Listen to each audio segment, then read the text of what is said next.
Okay, today I want to talk a little bit more about Apple and their business strategy and how they've kind of defined their target audience, defined their market, and mostly where they set themselves apart from the competition, namely the Windows phones and definitely from the Android operating system phones for the most part. For those not familiar, this is called Porter's three generic strategies. You've got price, so the low cost leader, as this is also called. People like Walmart or maybe even Honda, things that are generally thought of as being low cost, and that's their main appeal, fall into this category. Here you have differentiation, which things like the BMWs, you have anything that sets itself apart by added features rather than price. I mean, you can use your imagination there. Rolex would fall into this category. Anything that's high-end or that adds some type of new feature definitely falls into this category. And then there's segmentation, which has to do with both of these, and that's whether you have a narrow focus, depending on, okay, we're going after a certain niche, or are we going after just a very generic, broad, kind of everyone market, such as the case with Walmart and actually iPhone. The reason that Apple's been so successful, I believe, is the iPhone was the first smartphone that literally everyone could use. It was very appealing to tech people because it was cutting edge, and it was also very easy to use. But most importantly, where Apple really set itself apart was in the differentiation, setting itself apart from the competition. They didn't try to compete on price whatsoever. iPhones were probably the most, if not one of the most expensive phones out there. They really were able to have perceived value. And I say perceived value because there are phones out there now where certain features are at least as good as, if not better, than the iPhone. And some of these things are not debatable. Some is a preference thing, but certain things like the camera, the CPU speed, things like this, there are phones out there that are just as good, if not better. But where Apple has succeeded is in their marketing of being this end-all, be-all, super high-end. It's going to cost you 3 times as much as the competitors, but you're getting quality. Now, I would argue that for the most part, that quality is there, but I've also seen some pretty shady-looking Apple builds, especially when you talk about laptops and some of the MacBooks and things like that out there. They have had some problems. Is the quality worth 3 times as much? I would probably say no. I would definitely argue against that. I've got a Lenovo laptop, and you want to talk about quality. Lenovo makes, from IBM, they make some quality laptops. I would say just as good as probably most MacBook, Pros or Airs or whatever.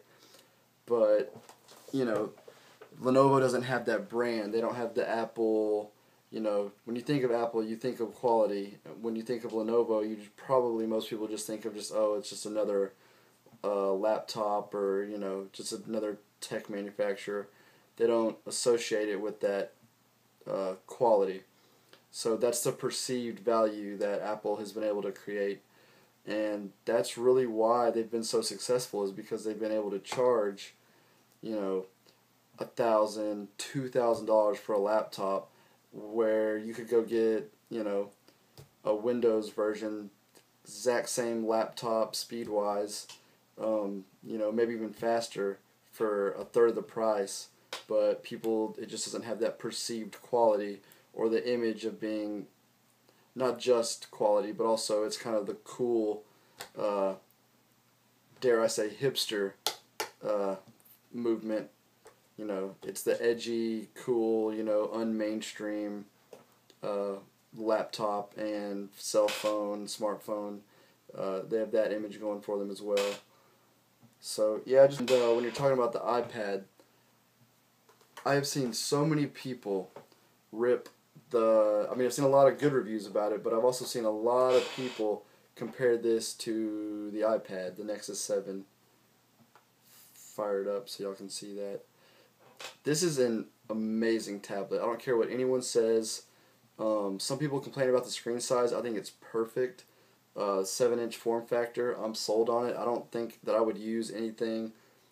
I looked at some 8-inch tablets. I might use 8.5-inch tablet. Any more than that, and I might as well just carry around a laptop. That's the way I look at it. But this is an amazing tablet. Not just because Jelly Bean and Android are pretty awesome on that, but the actual hardware itself, what's under the hood. The games on this thing look just phenomenal. Since I'm on a rant about it, let me fire up one dead trigger real quick. I have to cut the video here. This might take a second to load. I mean, look at that. Those are some sexy graphics right there. And now I'm probably gonna get eaten by zombies. But yeah, I'm gonna get attacked, but there you go.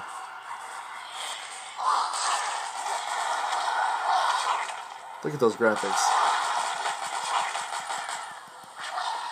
This tablet is $199.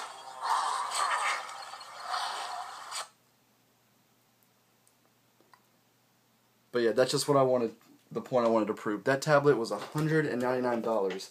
That is literally a third of an iPad. Now an iPad may be a little bit bigger, and you can say that the apps are a little better developed or whatever.